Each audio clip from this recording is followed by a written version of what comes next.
আসসালামু আলাইকুম। এই খাজানাটার ভেতরে কি আছে চলেন দেখা যাক।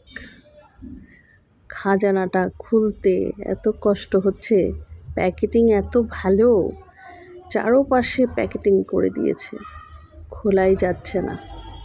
একটা ছুরি নিয়েছে, তারপরও খুলতে পারছে না। যাই হোক, একটু সময় নিয়ে দেখি খাজানাটার ভেতরে কি আছে, তারপর না হয় কথা বলবো। নিশ্চয়ই খাজানাটার ভেতরে ভালো কিছু আছে, যা দেখলে একটা সাংসারিক ঘরোয়া মানুষের মাখালাদের মন ভরে যায়। মাখালাদের মন ভরে যায় বাজার দেখলে। এই তো বের হয়ে আসছে আলাদিনের চেরাকটা।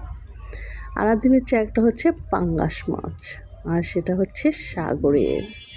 এই দুটো হচ্ছে ইলিশ মাছ, আর ওটা হচ্ছে পাঙ্গাস মাছ। মাছটা এত বড়, জানি না ভিডিওতে কতটুকু বোঝাতে পারছি। মাছটা অনেক বড়। এর মাথা দেখেন, এর কাঁটা দেখেন, পুরা ভাঁজ হয়ে আছে, তাই বোঝা যাচ্ছে না।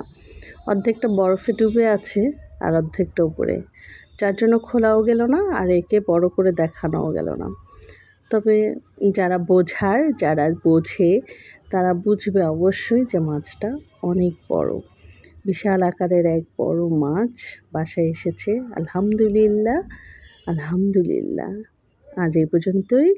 ভালো থাকবেন, সবাইকে ভালো রাখবেন। দেখা হবে নতুন একটা ভিডিওতে। আসসালামু আলাইকুম, আল্লাহ হাফেজ।